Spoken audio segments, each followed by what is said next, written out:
Le mois de juin plonge le jardin dans une douce effervescence. La vie s'exprime joyeusement dans les moindres recoins. Partout, ça gazouille, ça papillonne, ça bourdonne, ça fleurit. Dans ce numéro, on vous emmène en balade dans ce décor printanier à la rencontre des petites bêtes qui font la vedette en cette saison. Entrez, c'est ouvert!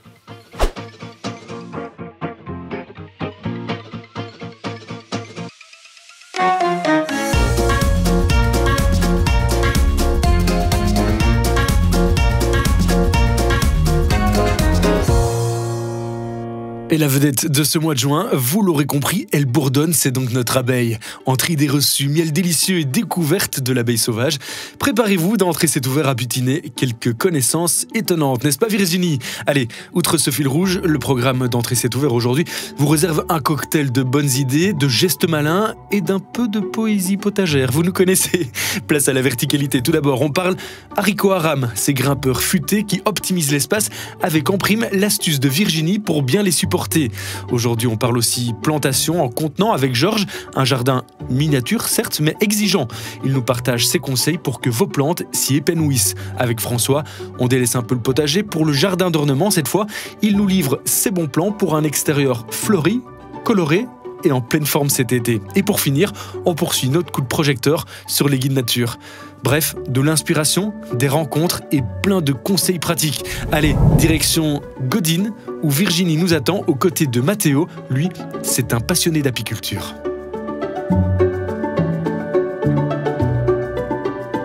Mathéo, on est ici sur le magnifique terrain que tu occupes à Godin. Tes ruches sont là derrière nous. Exactement. Donc toi, tu enseignes l'apiculture aux particuliers, on y viendra juste après. Ouais. Est-ce que tu peux juste nous rappeler, quand on parle d'abeilles domestiques, en quoi cette abeille est domestique justement? En fait, l'abeille domestique, donc il existe plein d'abeilles sauvages et il y a seulement une espèce de ces abeilles sauvages qui est domestique. Pourquoi on appelle domestique? En fait, c'est la seule qui est présente dans nos ruches et c'est la seule qui produit autant de miel. Et en fait, l'homme a appris à cohabiter avec pour du coup les mettre dans les ruches et produire du miel. C'est ça, en fait c'est une espèce qui a été sélectionnée et élevée quelque part, parce qu'elle a certaines caractéristiques que d'autres abeilles n'ont pas. C'est tout ça. Mais donc la caractéristique de cette abeille, c'est qu'elle va avoir justement une longue langue qui lui permet d'aller sur une diversité de fleurs, un panel de fleurs plus élargi que d'autres abeilles sauvages. Et donc elle va être elle va chercher une grosse ressource alimentaire et elle va directement stocker énormément de miel via ces fleurs-là. Au fur et à mesure des années, on a ajouté les cadres, on a ajouté plein de petites techniques qui font qu'au final, on peut récolter plus de miel. On a des sélections d'abeilles qui sont de plus en plus résistantes aux maladies actuelles et on avance petit à petit avec la sélection. On a des abeilles de plus en plus douces qui nous permettent de les voir beaucoup plus facilement. Enfin, c'est clair que Donc quand on parle d'apiculture, en fait, ça implique tout ça. C'est la production de miel, mais c'est aussi la gestion de colonies d'abeilles. C'est ça. On essaye de les aider au mieux pour chaque mois qu'elles s'entretiennent bien et pour qu'à la fin, en hiver, elles passent bien l'hiver pour l'année d'après, recommencer une année où elles recommencent à produire du miel et que tout se passe bien. D'accord. Voilà. Alors tu me disais en préparation que l'apiculture aujourd'hui elle est de plus en plus technique, elle n'est pas spécialement accessible à tous parce que ça demande beaucoup de suivi, beaucoup de connaissances. Ouais. Toi tu as lancé un rucher école, donc une formation en apiculture et ton objectif c'est de la rendre justement plus accessible. Explique-nous un peu. Pour celui qui veut avoir une petite ruche dans son jardin et produire un petit peu de miel chez soi, à ce moment-là il vaut mieux faire une formation peut-être un peu plus courte et des ruches qui demandent un peu moins d'entretien et qui permettent simplement d'avoir 5 kilos de miel pour toute sa famille, ce qui est bien assez, tout simplement. Et c'est justement ton projet, de proposer des formations courtes pour les particuliers, pour nous permettre à nous tous d'avoir une petite ruche chez nous. C'est aussi une façon de disséminer les abeilles un peu partout, c'est un peu ça ton idée. C'était mon but premier. Je me suis rendu compte que personnellement, je ne pourrais pas mettre des abeilles partout, même si j'en ai à Otigny, Dinan, Gembloux, mais je ne pourrais pas le faire moi tout seul. Il faudra de toute façon qu'on multiplie les personnes qui ont des ruches chez soi. Et donc, ici, je fais 3 formations à Charleroi, à Dinan et à Wavre, 2 fois par an, en début printemps et fin d'été. Donc suffisamment de contenu pour nous permettre après d'être autonomes dans une gestion light, on va dire. De ces ruches, de ces ruches. Pour l'instant, tous mes élèves se lancent dans l'apiculture derrière ma formation. Donc c'est assez génial. On ira voir ça de plus près. Juste encore une petite chose, on est dans un environnement magnifique, une prairie très très fleurie. J'imagine que tout aussi est pensé pour donner un maximum de nourriture à ces abeilles qui en ont bien besoin. Mais justement, mon projet à la base, c'était juste pour la dissémination des abeilles, pour en mettre partout. Et puis maintenant, je suis en train de prendre un regard un peu plus global. Et donc, j'ai essayé d'acquérir 3 hectares. Donc ici, j'ai 3 hectares. Et plus j'aurai des hectares, plus il y aura de biodiversité, enfin, plus je gérerai de la biodiversité. D'accord. Voilà. Bon, moi, j'ai envie d'aller voir cette demoiselle de plus près. Hein. Tu m'emmènes alors? Magnifique. On va d'abord s'habiller et puis on y va. Ok, je te suis. Parfait.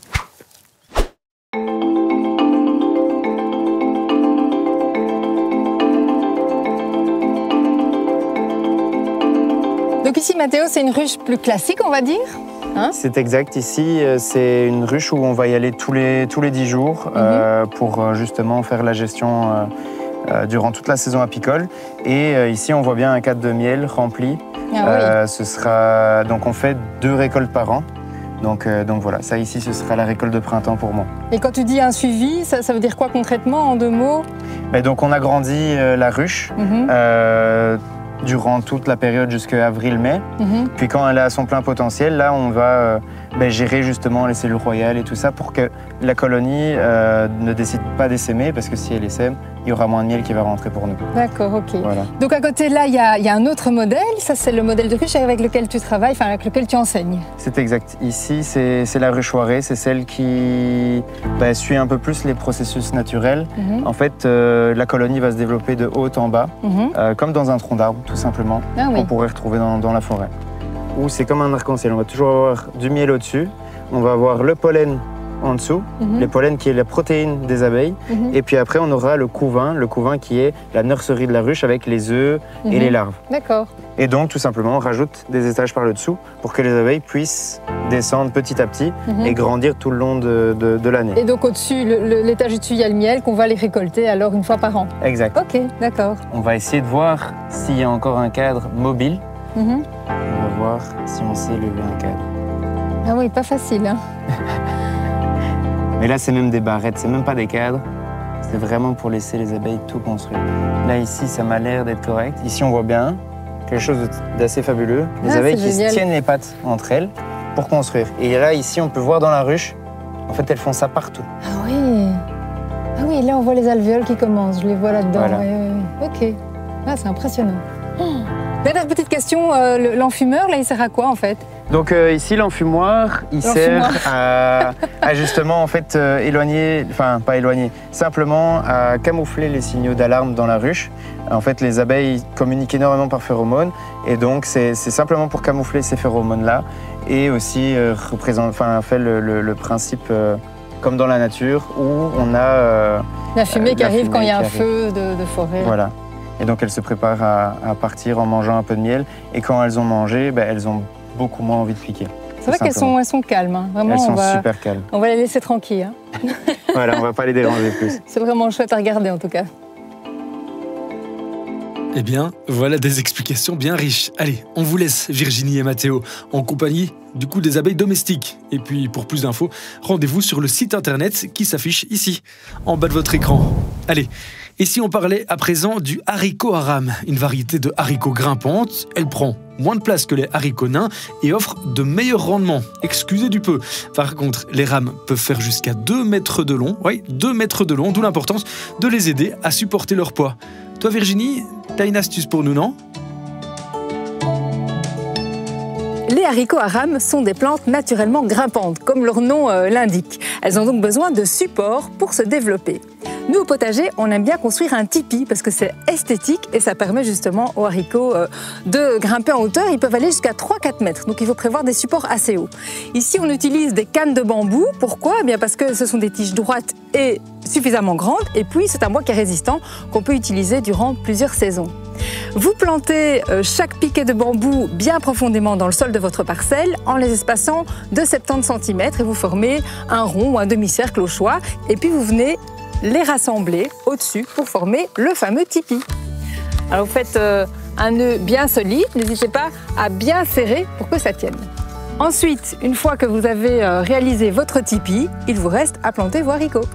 Les haricots ont besoin d'un sol bien chaud. On sème donc au mois de mai et au mois de juin. La terre doit être aérée, bien légère. Donc avant ça, j'ai donné un coup de grelinette et j'ai bien préparé mon sol. Et puis, on creuse un petit trou au pied de chaque tuteur. On vient simplement y déposer 3-4 petites graines. On rebouche et on arrose. Et on pourra récolter nos haricots au mois d'août et au mois de septembre. Pour les concombres, c'est le même principe. On fabrique un tipi, plus petit celui-là évidemment. Et autour de celui-ci, on va enrouler de la corde à différents niveaux. Et le concombre va grimper comme le haricot. Par contre, il faut l'aider un petit peu en attachant ces petites vrilles autour de la corde. Il a besoin qu'on l'aide à s'accrocher pour démarrer. Ça met un petit peu de dynamisme au potager, c'est très esthétique et ça évite aussi aux légumes de moisir sur terre ou d'être attaqués par des parasites, etc. Donc voilà, facile à réaliser et efficace. On aime quand c'est facile et efficace. Et puis, c'est joli aussi dans son potager, ça donne du relief. Allez, d'un potager on passe à un autre. Pas de bricolage avec Georges, mais plutôt du semis. Que dis-je? Des plantations. En pot cette fois. Attention, par contre, de faire ça correctement. Qui dit pot, dit peu de réserve en eau et en éléments nutritifs. N'est-ce pas, Georges? Georges, aujourd'hui, tu nous proposes de cultiver nos légumes en pot. Oui, cultiver en pot, c'est très facile à faire. Et ça permet d'avoir des légumes chez soi, à portée de main, sans avoir un grand jardin. Alors, là, tu vas piquer des salades, je vais piquer des salades, oui. Ouais. Il faut d'abord, bien sûr, remplir le pot. Alors, je vois le substrat que tu utilises. C'est de la bonne terre. Ça a son importance, ça, oui. Ça a son importance. Le volume aussi de contenant a son importance. Voilà, je mets la salade, je n'ai plus qu'à acheter. Oui, donc dans un pot comme ça, c'est une petite salade. Oui, pour une petite salade, parce que la salade va devenir grande. Hein. Donc il faut avoir des contenants de taille appropriés aux légumes. Okay. En faisant attention, c'est que le substrat, ça se consomme assez rapidement. Chaque année, il faut remplacer. Alors, un deuxième point d'attention, c'est, donc tu as parlé de la taille du contenant, mais aussi du poids. Le poids, donc ne pas dépasser 300 kg par mètre carré. Ah, c'est la norme. D'ailleurs, quand on porte une balconnière comme ça, on voit que c'est quand même déjà assez lourd. OK, et puis ensuite, il faut arroser, j'imagine. Il faut arroser, bien sûr. Et là, l'arrosage, ça va être conséquent, de gros arrosages. Il faut être attentif. Voilà ce qu'on va obtenir par la suite. Hein. Ah, génial. Pas de salade quand même. Hein. Et alors, je vois que tu as semé déjà plein d'autres choses. Il y a des radis. Oui, on peut faire d'autres choses. Les radis, c'est intéressant. Des petits pois, des carottes, mais on leur marché de par une petite carotte courte. On peut faire des tomates aussi en pot. Tu peux planter des variétés à croissance déterminée. Là, il y a le choix petite, moyenne, grosse de toutes les couleurs. Mais il existe également de petits plants qui font 35 à 40 cm. C'est excellent aussi. Mais là, ce sont souvent des tomates cerises. D'accord. Alors, non pas oublier les aromatiques. On peut faire de la ciboulette en pot, on peut faire du thym, du basilic, du persil. Même des fraises, je vois. Oui, voilà, de la fraise en pot. Elle est belle. Regarde, elle commence à fleurir. La fleur est très, très jolie aussi. Oui. Oui, donc il y a vraiment de quoi faire. On ne s'imagine pas en fait du choix qui s'offre à nous pour cultiver sur son balcon ou sa terrasse. C'est important. On va quand même arroser, non? Un bon arrosage. Autre chose aussi, quand on achète des légumes à repiquer ou des fleurs à repiquer qui sont comme ça en motte, la motte est sèche, il faut la faire tremper. Ah oui. Qu'elle soit bien mouillée pour le repiquage. Et puis arroser régulièrement par la suite. Ah ben voilà, génial. Si vous n'avez pas de jardin, mais une chouette terrasse, un beau petit balcon, n'hésitez pas à faire votre mini potager. Merci Georges. D'un expert, on passe à un autre. Et du potager, on passe surtout au jardin d'ornement. Un jardin qui nous ravit pendant la période estivale, à condition, bien sûr, de le traiter correctement. C'est la clé. Alors, comme d'habitude, François, dans cette idée-là, tu as quelques trucs et astuces à nous partager. Je vais parcourir avec vous différents conseils à réaliser au jardin à partir du mois de juin. Tout d'abord, on va s'occuper des plantes fleuries, notamment sur la terrasse, et des plantes en pot. Donc, grâce au beau temps que l'on a eu ici au printemps, bon nombre d'entre nous ont réalisé des jardinières. On a pour ce faire utilisé un bon terreau avec une bonne nutrition organique pour un bon démarrage des plantes au départ. Mais arrivé ici au mois de juin, après plusieurs arrosages, le terreau s'est épuisé et il est temps d'apporter différents éléments nutritifs de qualité pour assurer une bonne croissance et une bonne floraison durant tout l'été des différentes plantes. Donc pour ce faire, nous allons utiliser un engrais liquide adapté aux plantes à nourrir. Donc ici, je vais prendre un engrais liquide pour les plantes d'orangerie, plantes de terrasse, qui contient notamment des acides aminés et de la vinasse, qui apportent aussi toute une série d'oligo-éléments nécessaires pour une bonne croissance et une bonne santé de la plante. On va diluer cet engrais liquide avec l'eau d'arrosage à raison de 5 à 10 ml par litre d'eau et appliquer environ une fois par semaine. Une fois notre solution nutritive prête, on va l'appliquer à l'aide de l'arrosoir sur l'ensemble du pot le plus homogènement possible.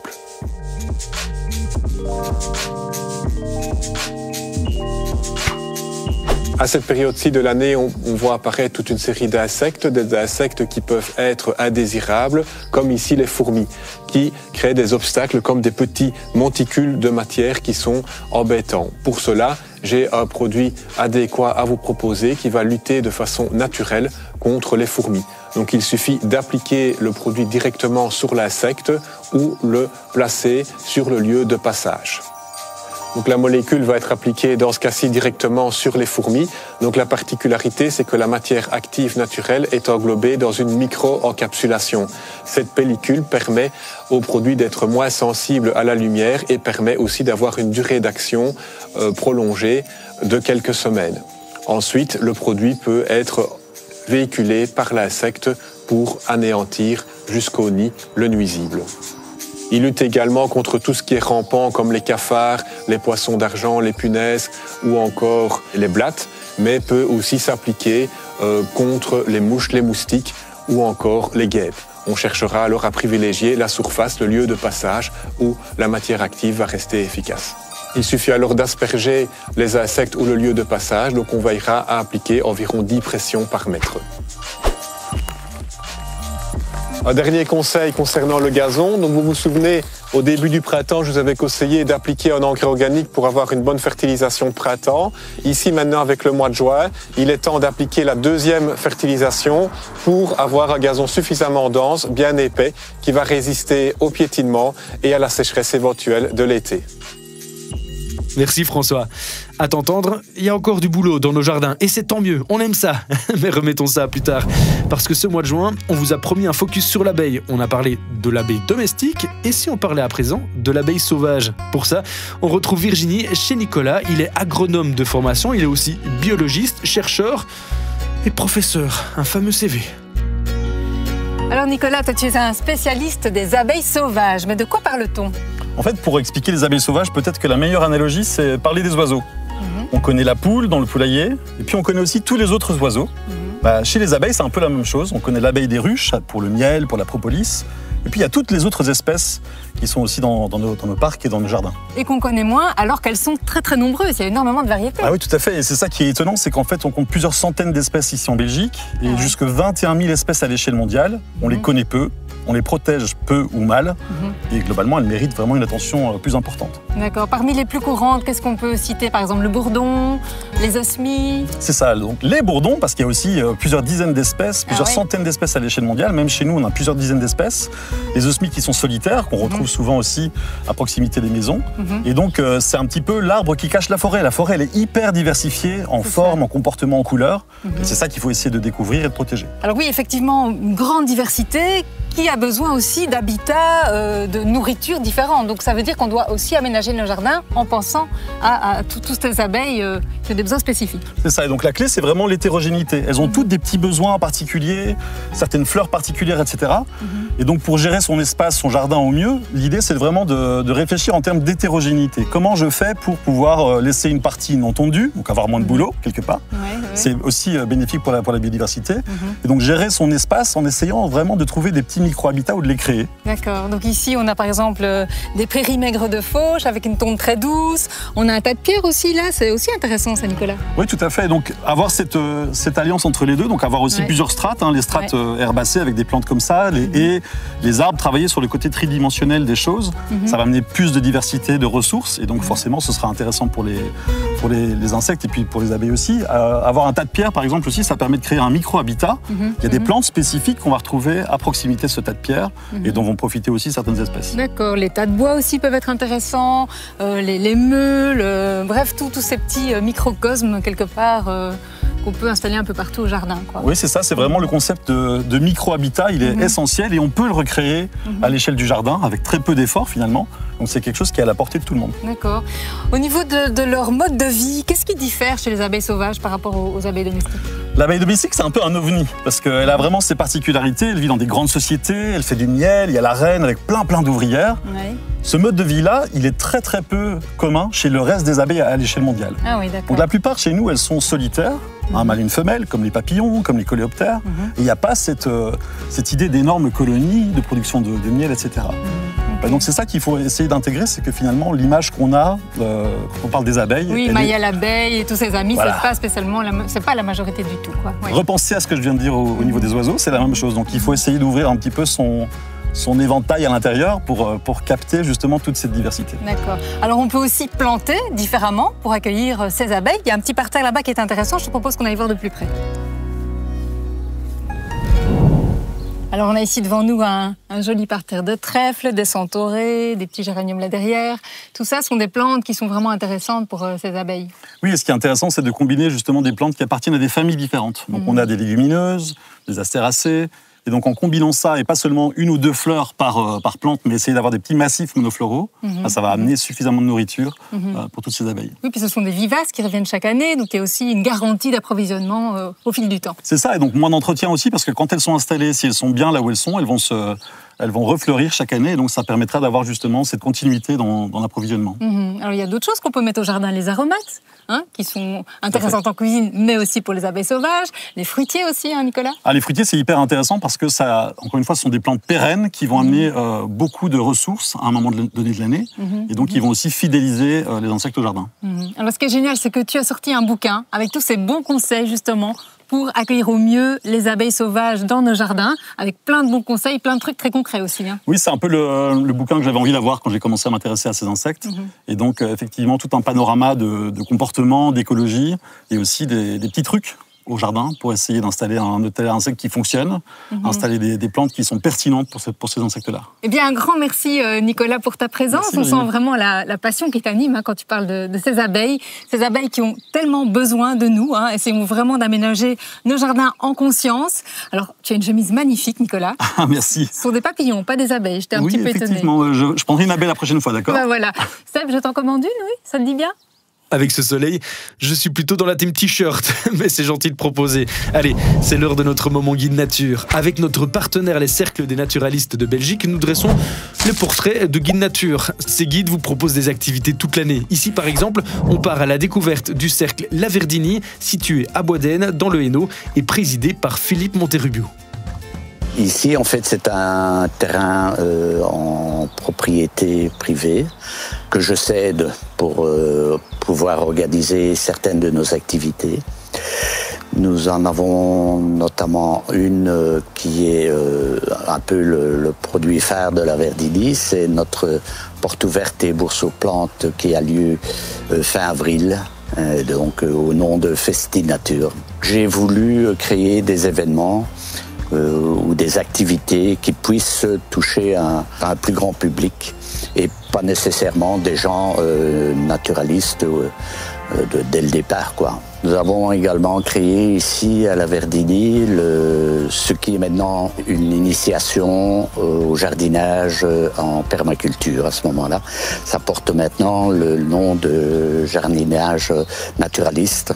Ça nous a amené un public qui n'était pas nécessairement au départ naturaliste, mais qui s'intéressait au jardinage, et en particulier au jardinage écologique. Comme la plupart des cercles, nous avons donc des guides nature et nous organisons régulièrement des visites guidées dans la région, mais de façon très large, en Hainaut aussi. Le fait d'être en contact avec la nature, c'est une activité qui ne coûte pratiquement rien, mais qui est très apaisante. Ça permet de découvrir également son cadre de vie. En tant que naturaliste, nous permettons à un grand nombre de personnes de découvrir des choses. Ils passent à côté sans nécessairement y faire attention, quoi. C'est fort apaisant, c'est enrichissant. On perd un peu de vue qu'on fait partie de la nature. Le fait de ramener les gens à la découvrir, ça permet donc de faire prendre conscience d'abord de la beauté de la nature, de s'y émerveiller et ensuite d'avoir envie de la préserver. La formation Guide Nature des CNB a 50 ans. Alors laissez-vous guider en pleine nature près de chez vous ou partout en Belgique grâce au Cercle des Naturalistes. Pour plus d'infos, c'est tout simple, rendez-vous sur leur site internet. Merci Virginie pour toutes ces rencontres et toutes ces informations essentielles sur l'abeille. Merci à tous tes intervenants pour cette émission du mois de juin. Merci à vous aussi de nous avoir suivis. Merci de votre fidélité et n'hésitez surtout pas à retrouver tous nos replays et nos bonus sur les pages Facebook et YouTube de l'émission. Alors, à tout bientôt.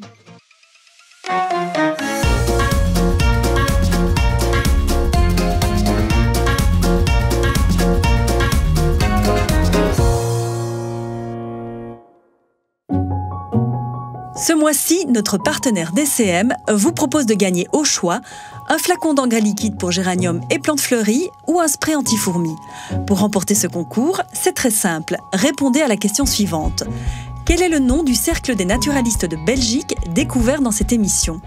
Envoyez-nous votre réponse par mail à concours@canalzoom.be ou par message privé sur la page Facebook d'Entrée c'est ouvert. Bonne chance!